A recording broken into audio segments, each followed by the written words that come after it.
Everyone has an opinion about Canadian federal politics. Oh, yeah. The justice system is broken, to put it bluntly, and it's not hard to figure out who is responsible. The Liberal Prime Minister, in power for 9 years, is responsible.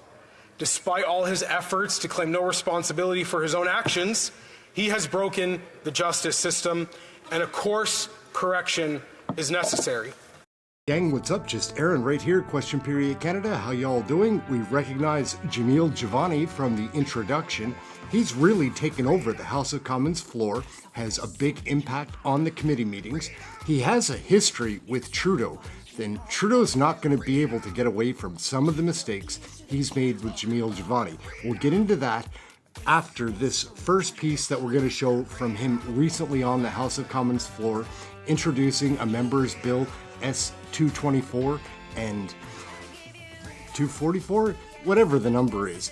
It's a very interesting bill. There's holes in our justice system that he's trying to correct. Trudeau has an enemy, I think, in JAMIL JIVANI. He's very interesting to watch and listen to. Let's take a look and a listen. JAMIL JIVANI on the House of Commons floor. We will get into some of his history with Trudeau after that, but let's take a peek at what he's been doing most recently in the House of Commons. System of chaos and disorder is the status quo under the current Prime Minister. And the reality is that by opposing Bill S-224, by putting forward an amendment that renders it absolutely meaningless, the Liberal government is clinging to the status quo.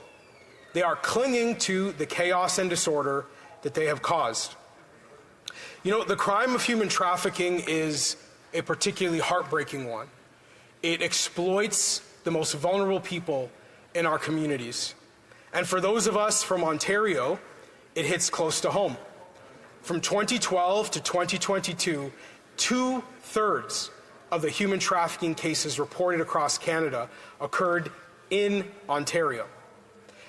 The 401 highway corridor has become a hub for trafficking crimes, and it is fair for Canadians to expect some action from the government to address these concerns.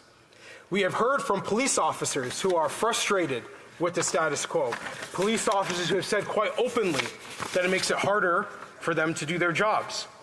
I'd like to quote a member of the Durham Regional Police Service, who I'm fortunate enough to say serves my home community of Durham. And the Detective Constable Jeff Tucker said, and I quote, "There is a lack of understanding for the victims. The victims are re-traumatized every time they have to testify over and over again.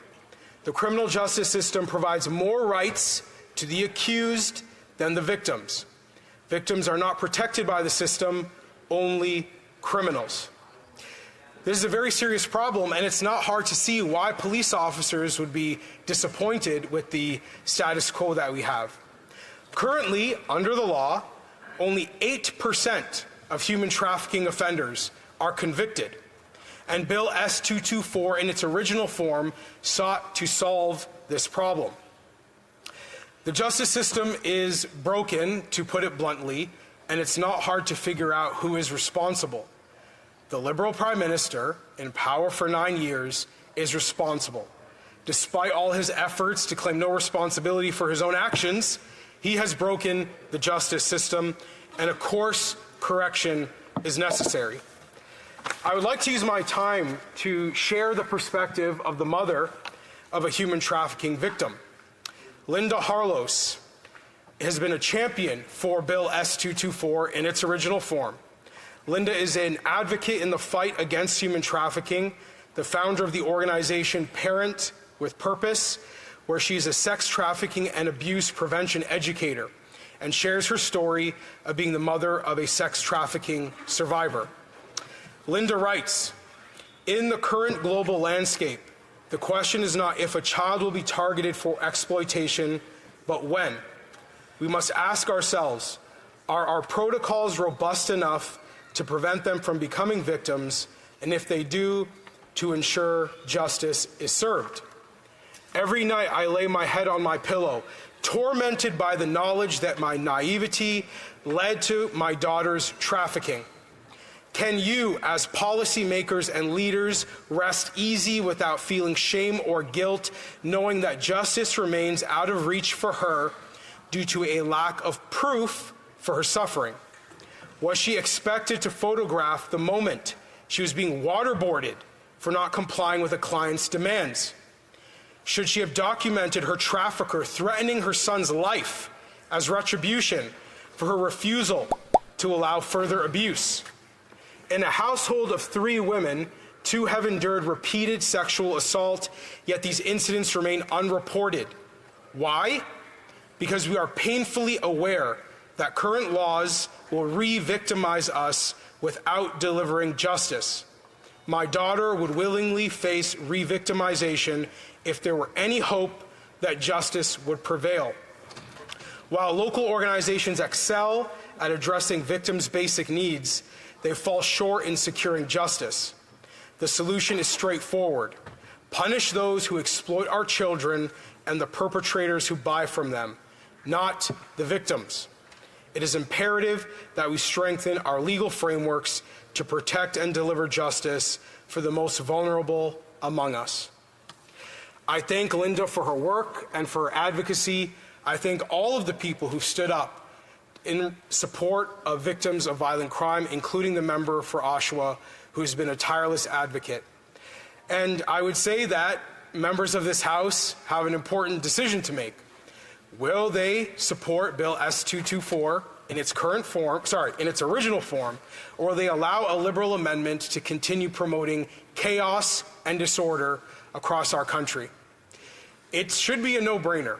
It should be very obvious that change is needed and that the course correction of this country is in the hands of its leaders to listen to the people of Canada.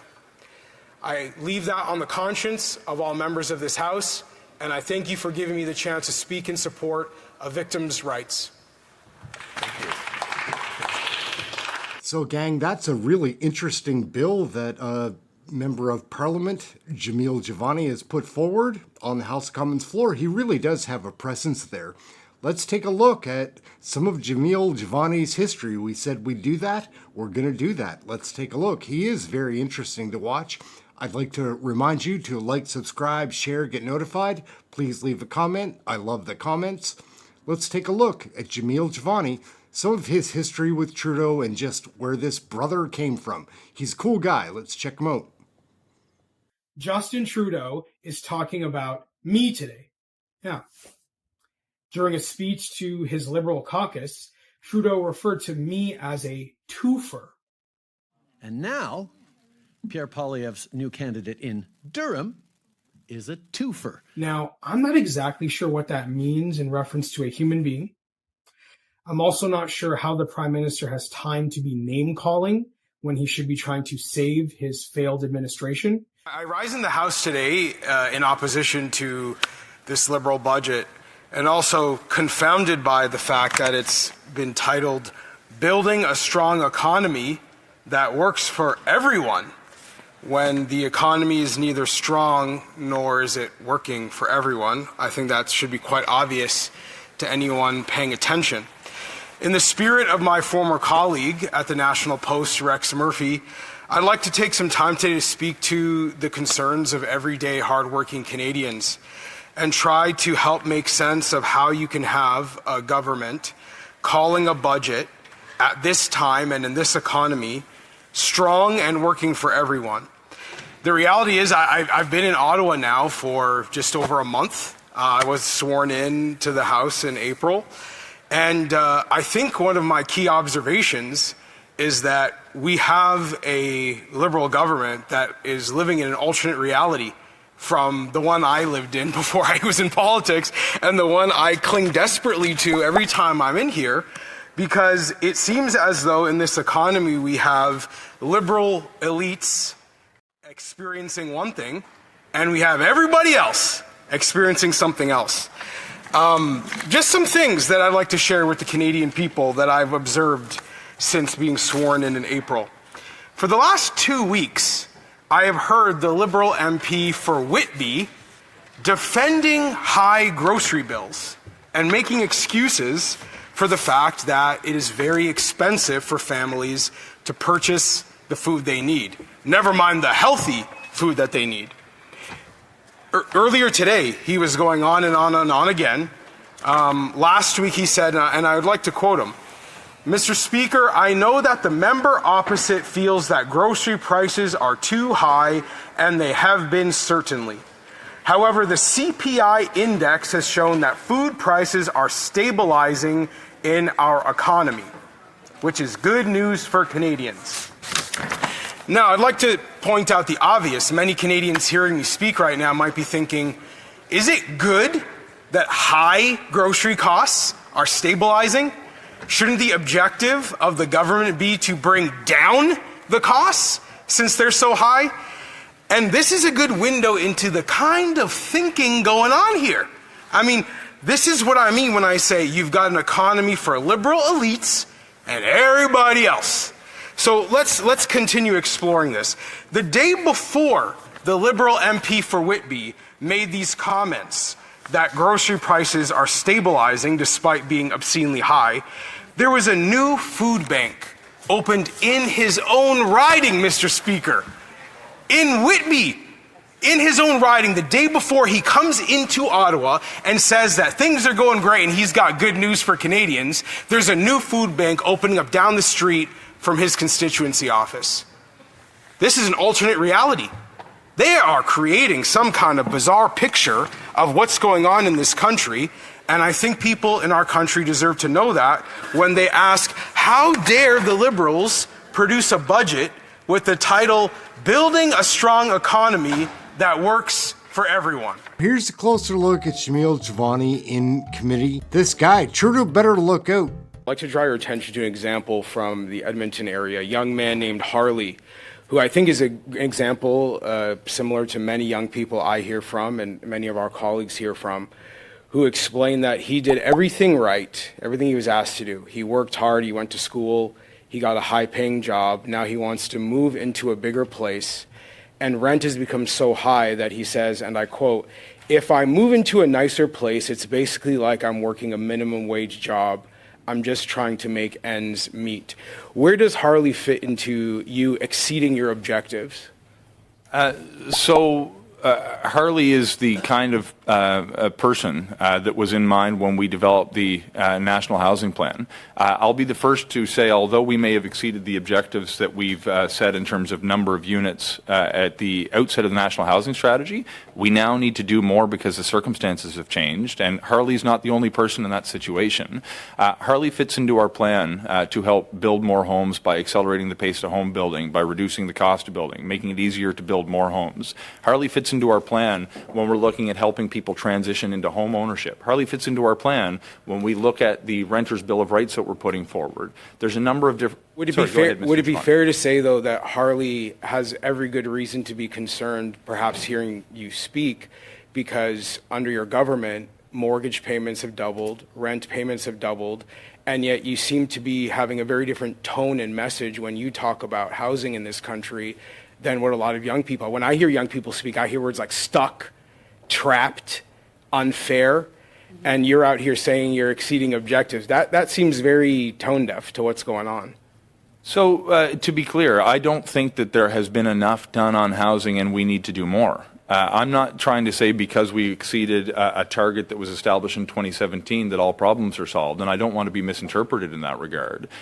We need to do more, and I find it ironic when I hear some of these arguments being advanced by the Conservative side when you don't have measures in your plan to increase the pace of home building. Forgive me if you have frustrations with what you regard to be our party's position, but I think young people across this country are rightly frustrated that we were promised affordable housing in 2015 when you first got elected. It's 9 years later, and the promises that you're making are identical while things have only gotten worse. Now, I am aware that there is a liberal playbook that gets used against people who disagree with this Prime Minister. A playbook that likes to marginalize and vilify anyone who has the audacity to stand up and say what is happening in this country right now is not right. And that playbook the Prime Minister likes to cast people who disagree with him as racists. And I would be welcoming the Prime Minister to try that with me. You know, based on our history, I don't think that's going to go so well. And now, Pierre Poilievre's new candidate in Durham is a twofer. Now, I'm not exactly sure what that means in reference to a human being. For him. But I also believe that he is completely out of touch with the needs and desires, the hopes and dreams of our very diverse country and the diverse communities like the one I represent in Durham. He's welcome to take his claims that people who disagree with him are racist to my African father and see how that goes for him. He also uses this liberal playbook to marginalize and vilify Canadians who disagree with him by calling those of us who believe in traditional family values bigots. And I say to him, come to my riding, my diverse riding in Durham, and try that on us, where we have Christians and Muslims, Sikhs, Hindus, and Jews living together, all people who believe that mothers and fathers matter. He's welcome to try that with us. And I know his liberal playbook also likes to say that people who disagree with him don't care about the working class or don't care about vulnerable people. And I don't think that's going to work on me either. I am not a trust fund baby. Like most people in this country, I have clawed and I have scraped and worked hard for everything that I have. I don't think the Prime Minister can say the same thing. And the reality is this. He's welcome to try that message on people like my mom. She'd love to have a conversation with him. A woman who raised 3 children by herself. 68 years old, sorry mom. Continues to work hard every day because she cannot afford to retire in this NDP liberal economy. The liberal playbook is not going to work. They can try their greatest hits, tune up the guitar, tune up the banjo. The greatest hits aren't hitting anymore. And I'm here to deliver that message very, very clearly on behalf of my community in Durham and anyone else in this great country who is unhappy with what is happening and frustrated to feel like they are not able to say what is happening in their hearts and their minds, do not feel validated and affirmed by the reality they experience, not being echoed by many of the institutions across this country who have bought into a narrative that simply does not reflect reality. So what do you think, gang, about JAMIL JIVANI? He is one to watch. I find him personally to be very interesting and a go-getter. Like, he's going to accomplish things. He's young, he's handsome, seems smart and driven. On the side of Canadians, there is some, what is it called? Confirmation bias with the way that he thinks. I agree with the way he thinks. I am not a conservative. I'm a libertarian, but we do need to have, I guess, in this system, we're not going to get away from government, so JAMIL JIVANI seems like a good choice. Thank you for watching the video. My name's Aaron. This is Question Period Canada. We're learning and sharing all about Canadian federal politics with you, bringing you the interesting politicians like JAMIL JIVANI, introducing you to them, learning how the hell did we get into this hole? How are we going to get out of it? Poilievre seems to be the option against Trudeau in Canada. That's what we've got, and I am leaning blue this time. We need an election in Canada, guys. There's no doubt about that. Thank you for watching this video. Hope you enjoyed it. Be back for another one. Check out one of the other great videos we have floating around here. Aaron, Question Period Canada. Like, subscribe, share, comment. Do leave a comment. I love that. Anyway, we'll catch you next video. Thank you for watching this one. Stay informed, Canadians. Take care, Patriots.